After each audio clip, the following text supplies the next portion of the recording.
y'all. Now those of you who are paying attention will notice that I am not at the beach tonight. You see, yesterday Mother had some friends coming down, so I decided that would be a good time for me to come on home and change out the cemetery flowers before the ghost walk next weekend. I don't know how to use the radio in Mother's car, so it was just me and my thoughts to keep me company and awake on the drive home. I'd gone for a good little ways when I happened to look down and see that the needle on the gas gauge was just slightly right of the halfway mark. Now, my mother has trained her car that the halfway mark is really empty, so I knew I had to stop for gas soon. The next exit said Andalusia and Monroeville, and I thought, Monroeville, Alabama. I always said I was going to go there. I got off, I got my gasoline, I went inside and I asked the woman there who works there, how long does it take to get to Monroeville? And she said about 20 minutes. And I said, you know, I always said I was going to go there. I think I'm going to. And she said, I think you ought to.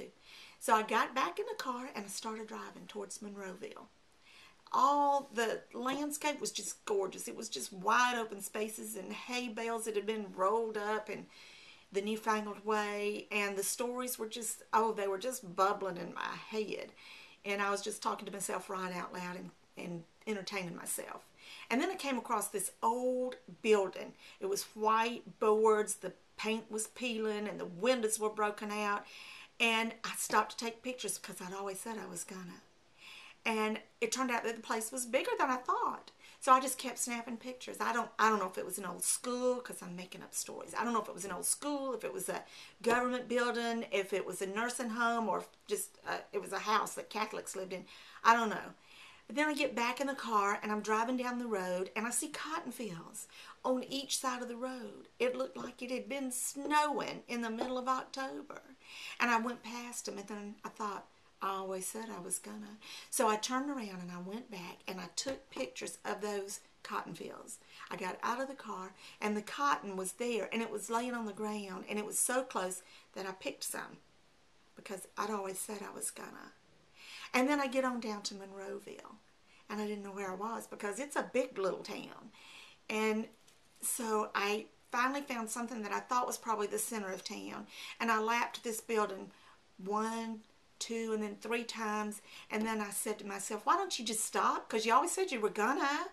Just stop when the Spirit moved you. And so I stopped. I pulled into a parking place and I just stopped. And I got out and I didn't know where I was going. So I just trusted that people were going to tell me where to go. I'd always said I was gonna, and that one has actually come true before.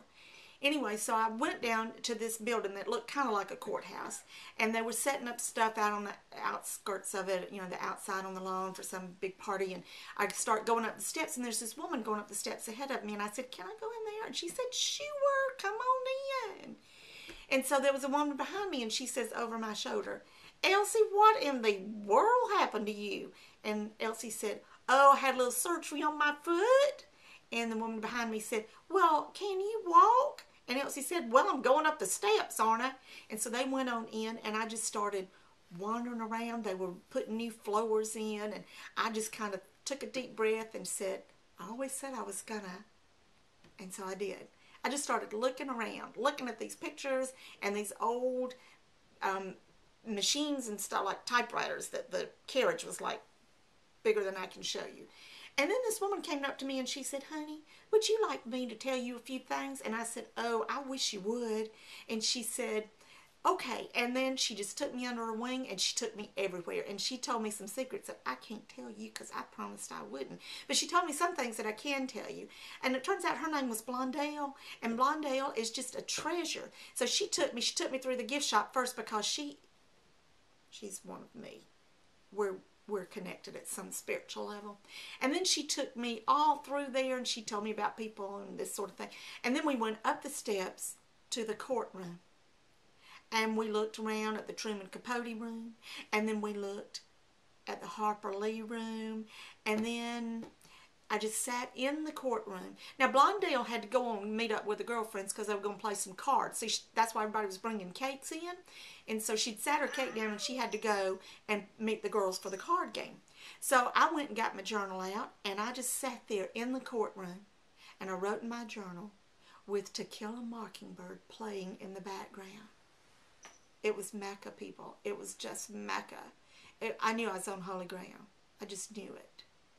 And so then I went, after a while, I went on back down to the gift shop because I knew I had to leave because I was meeting some friends for supper and then we were going to a play that my daughter's in.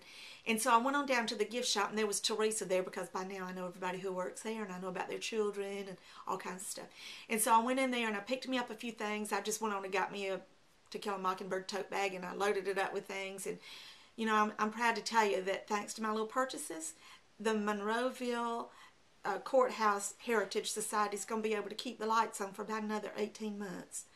Anyway, so I was there and I was checking out and Teresa said, "Are you going to stay for the hoedown?" And I said, "I don't know, Teresa, when is it?" And she said, "Well, it starts tonight." And I said, "Oh my goodness, Teresa, what time is it?" And she told me what time it was and I said, "Oh good Lord, no, Teresa, I can't stay."